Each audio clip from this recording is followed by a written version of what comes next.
9. Rosemary and Honey. The next day, however, as soon as James went off to brush his teeth, Maya's mother leaned across the breakfast table, not that she herself had eaten anything to speak of, Maya couldn't help noticing, and rested her hand on Maya's. "Sweetheart," she said, "we need to talk." Her eyes were dark and kind in her stretched thin face. She really looked more like a tired ghostly fairy than like somebody's flesh and blood mother. Maya could feel her tongue becoming stupid. "Now?" she said. "Well, it was your birthday," said her mother, "and then yesterday you were gone all day. I'm sending James to the Luxembourg Gardens with your dad. He likes the carousel there, all those wooden horses and the grumpy man who lets the rings down for the kids to catch. That will give us some nice private time before Pauline comes over to practice." "Oh," said Maya in alarm. She remembered the darkness seeping out of the walls. "Should you be doing that? That piece she played was so awful." Maya's mother had one of those smiles that brought every inch of her face to life. "Poor thing. She needs help, that's all. She really does. That's why I offered." "But it made you so sick," said Maya. "I saw your face. Didn't you notice? And the shadows started coming." The smile faded. "Oh, Maya, you should not have to worry so much about me. It's not right, the way you worry. That's why I didn't... But anyway, let me get James and your father packed off to the park, and then we can finally talk." Here's what Maya felt then. Panic. Her heart was racing, and her ears were very cold or very hot. She couldn't tell which. And if she stayed sitting still at the table one more minute, something terrible was going to happen. She had wanted to know. She had kept asking her mother to be honest with her, to tell her the truth, but now the truth was too close, was waiting at the door, was almost right there in front of her, and she found out she didn't so much want it after all. Not this morning, not right now. Right now, she just wanted to hide. The terrible hot, cold worry brought her right to her feet and made her stand there trembling for a moment, on the verge of some kind of precipice, like a newly hatched chick on the terrible edge of its nest. "What's wrong?" said her mother. "Maya." I forgot," said Maya, bumbling all of it. "I have to go. Valco. But you just saw him yesterday." "Ice cream," said Maya. "Maybe we'll have ice cream." "In November?" said her mother. She was settling back into her chair now, resigned. Maybe even, unless Maya's eyes were playing tricks on her, just the slightest bit relieved. It was probably pretty awful for a mother, too, having to have this kind of conversation with her own oldest child. "We'll dress warmly, then." "It's just, they want to make him go back to horrible Bulgaria," said Maya, all of a sudden remembering. She wasn't being fair to Bulgaria, probably, but then again, Bulgaria wasn't being very fair to her either, was it? "Oh, Maya," said her mother, "really? Not in the middle of the year." She did look very distressed on Maya's behalf. It just made Maya feel worse about the panic in her ears and her head and her feet. A better daughter would not run away from her sick mother and from the truth. But here she was, already grabbing her jacket. She was saying goodbye. She was rushing out the door.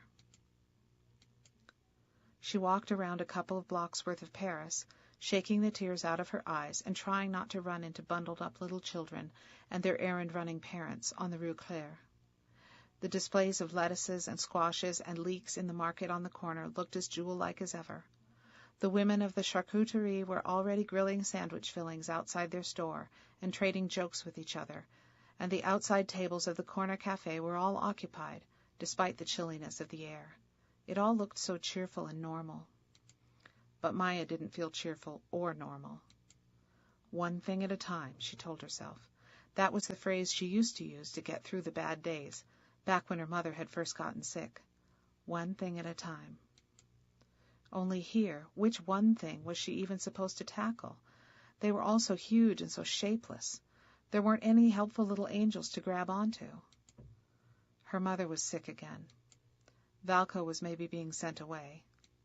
Strangeness was warping the universe, at least the little corner of the universe near the Bulgarian embassy. A shadow that had once been the purple-eyed Fourquoy wanted Maya to bring him back to life. In fact, she might be caught up already in his instructions clockwork spell.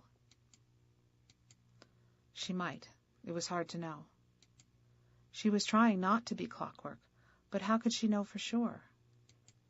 Because for one thing, she was certainly walking in circles. She had passed by the charcuterie 3 times by now. One of the women there actually gave her a sympathetic smile and tilt of the head on the 3rd loop by. That was embarrassing. Maya turned around in some haste and went the other way, back to the sidewalk outside the ice cream shop on the Rue de Grenelle, where someone gave her a friendly tug on the elbow. "Hey," said Valco. "Your mother said I'd probably find you here." She was so surprised to see him there that for a moment she forgot how miserable she was. "But I just made up that bit about ice cream," she said. "I figured," said Valco. "But here you are, and me too. Let's pretend it's summer and get ice cream cones anyway. Then we'll both have been telling the truth all along." Valco chose the mint that had real little shreds of mint leaf sprinkled through it, and Maya went for a flavor she had passed by and wondered about 1,000,000 times, but never tried: rosemary and honey. "There's rosemary, that's for remembrance," said the ice cream woman with a smile as she dipped her scoop into the bin. "That's your Shakespeare, mademoiselle. Rosemary for remembrance, and rosemary also for staying true. But the honey makes it sweet, no?" It was so different from the usual vanilla or strawberry or chocolate.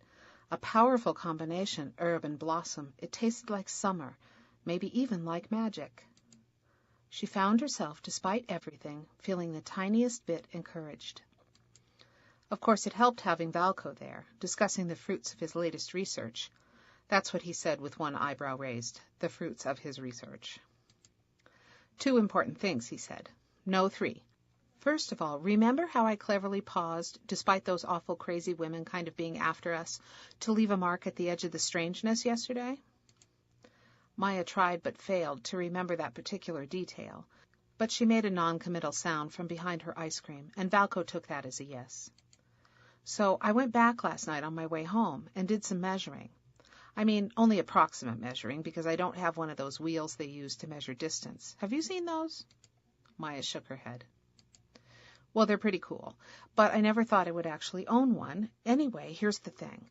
The first time we saw that shadow, the strangeness spread about 100 meters out from, let's say, the hole in the wall. I think that's the center. I made a lot of marks that first time, so I'm pretty sure about that. But yesterday the radius was twice that, 200 meters. Maya tried to remember how far they had run to get to the place where the air was normal again. She still wasn't very good at meters. A meter's a little bit more than a yard. "So that means it's either moving or growing," said Valco. "You think it's going to happen again?" "That's the second thing," said Valco. He sounded oddly cheerful for someone talking about the world warping. "It was 8 a.m. yesterday, right? Well, I started messing around with the calendar a little. The time before was 4 p.m. on Friday, the 26th of October. Then I remembered that crazy Saturday night after that uncle of yours really crashed and burned. That was the night the transformer blew a hole in our wall.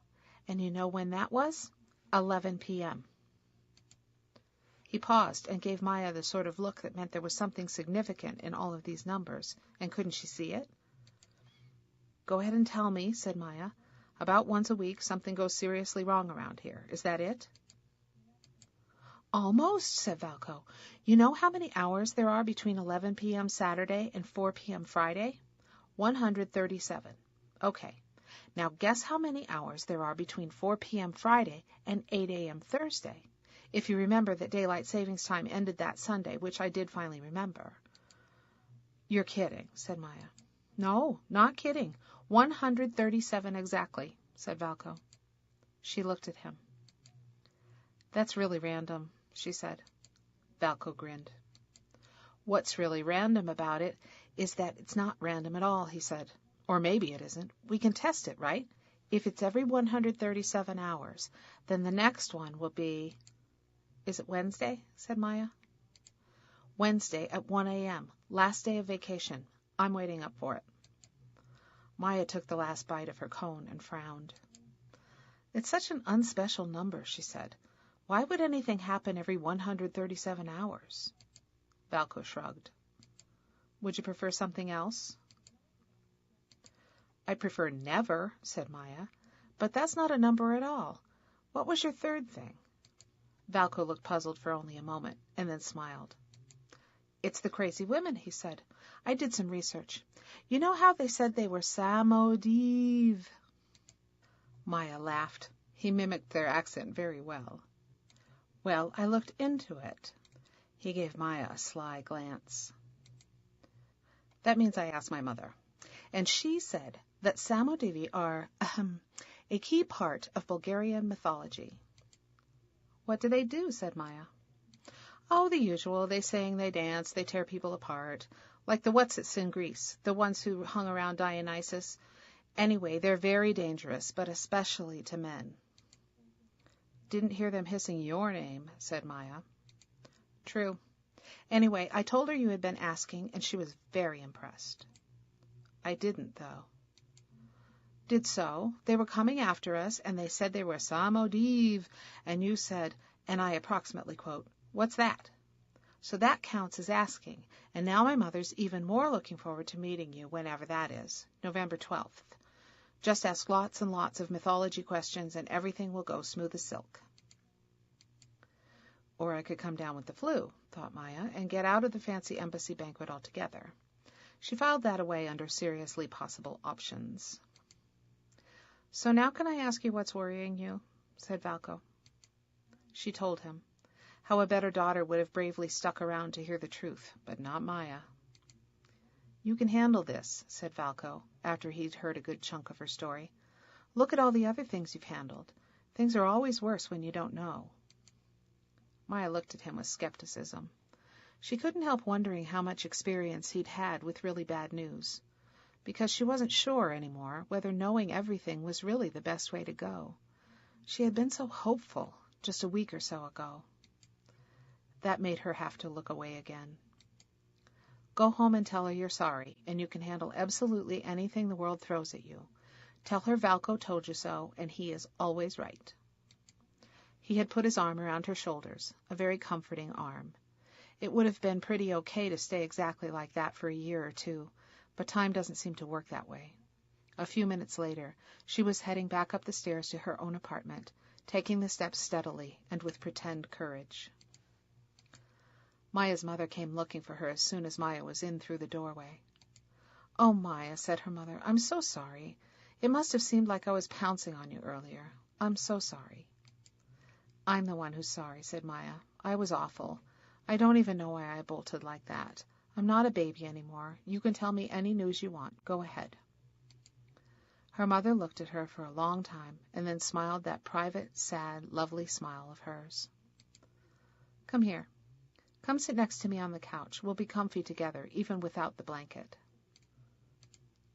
At home in California, they had the coziest, fluffiest throw folded up on the couch in the living room. The fuzzy blanket, snuggling up under it in times of trouble, was traditional for the Davidsons. For a few minutes, Maya just enjoyed the old comfort of leaning against her mother, feeling her mother's kind hand smoothing her hair, that sense of being cared for, of not being the one who has to make everything all right. It was like glimpsing that wonderful just-next-door universe for a second, where mothers are never sick and bad things never happen. And that was that, of course. As soon as you start thinking again, the window into elsewhere whistles shut. Maya couldn't help herself. She sighed. Oh, sweetie, said her mother, giving her a one-armed squeeze. I try every trick in the book just to get you not to worry, but it never works, does it? First bad stuff has to stop happening, said Maya. Then I wouldn't have to worry. Said her mother. Well, let's try this. You know I haven't been feeling the greatest, not for a while. Yeah, said Maya. Actually, she whispered it. Yeah. Remember when I had what I thought was the flu and ended up in the hospital back in October? Yeah, said Maya. Or at any rate, her lips moved the way they would move to say it. Yeah. They ran all those tests just to see what was up? Well, her mother paused. It wasn't exactly what we thought. All right, thought Maya, I can handle this. Whatever it is, step by step. The thing is, I'm having a baby. It was exactly like being clonked over the head with a saucepan. What? Said Maya, her spine snapping straight again. What? What did you say? I'm pregnant, said her mother. I know, it's a big surprise. You can't be, said Maya. Maybe it was more like being clonked over the head with an enormous, very cold icicle. Alarm was still zigzagging all through her, and her stomach was doing something funny with itself. I thought the medicines, I thought that was something they did to you. You can't be pregnant. It was unlikely, said Maya's mother, but it was never impossible. And you didn't tell me? Because you would just worry, and it was so early. There was no telling, you know, whether it would even stick around, the little bean. But it seems to be hanging in there so far, and in a few days we'll be at 3 months, and... It's not safe, said Maya. It can't be safe. You've been so sick. What if it... It couldn't be safe. All those cells growing and dividing. You didn't want that happening if you had cancer, did you?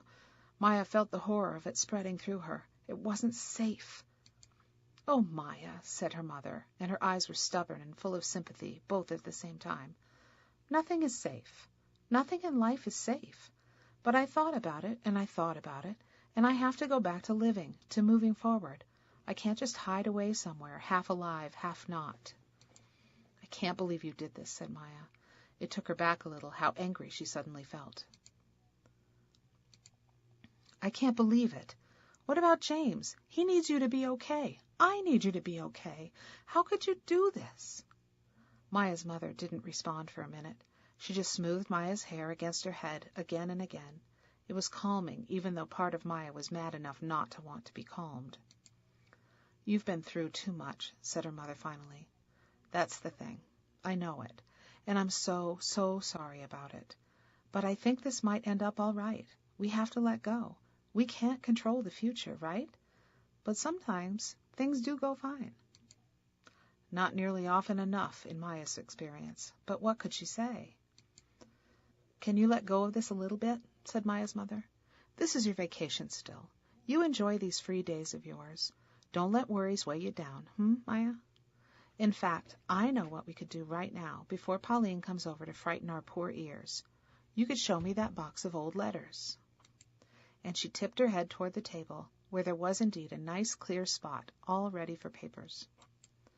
When Maya, still a bit shattered around the edges, was pulling the box of letters from under the bed in her room, her fingers knocked against the other box, the summer box, and she drew it out too, more slowly. The egg wanted her to peek in on it as it slumbered there in its silks. It was so beautiful. Something that beautiful should not be hidden away in a dark box, at least not always, not all the time, not when someone like Maya's mother was around, who was so precious and fragile and who so loved beautiful things. Before she had thought much further, the egg was in one hand, the box of letters in the other, and Maya was heading back out to the dining table where her mother was waiting. Oh, said her mother, when Maya set the gargoyle's egg down on the table in front of her. What is that? It came on my birthday, said Maya. It's so beautiful, I wanted to show you. Your birthday, said her mother, taking the egg very gently into her own hands. But it's amazing, Maya. Look how there are trees painted on it. No, not painted. How's that done? And writing, too. How interesting. What does it say, do you know? I think it says, keep me safe, said Maya. Keep me secret and keep me safe. I figure showing you is still pretty secret. And that's my name there, look. It's all in Bulgarian. Oh, said her mother again, and this time she really did seem startled. Oh, Maya, Valko gave this to you? It's a gargoyle's egg, said Maya, seeing she was going to have to do some sidestepping. That's clever, said her mother, with a smile that went very quickly from amusement to worry. But it must be awfully valuable, don't you think? I just wonder whether Valko's parents... She must have caught a glimpse of Maya's face because she brought herself up short. No, there I'm being silly. Just because it's so lovely and so different. It's a wonderful present, Maya, really. I've never seen anything like it. I can see why it says to keep it safe. You will, won't you? You'll keep it very safe? Yes, said Maya. She wasn't sure about those gargoyles. They had had an agenda, sure, but then they had gone away. And whatever gargoyles were up to, their egg was beautiful, and it needed her help and her care.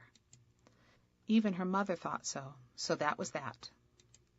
Maya Davidson made the promise deep in her heart she would never let any kind of harm come to her mother, no matter what crazy thing her mother had fallen into. It was up to her to keep them all safe, her mother, the mysterious future new brother or sister that her mind still rebelled against, to tell the truth, and the gargoyle's egg.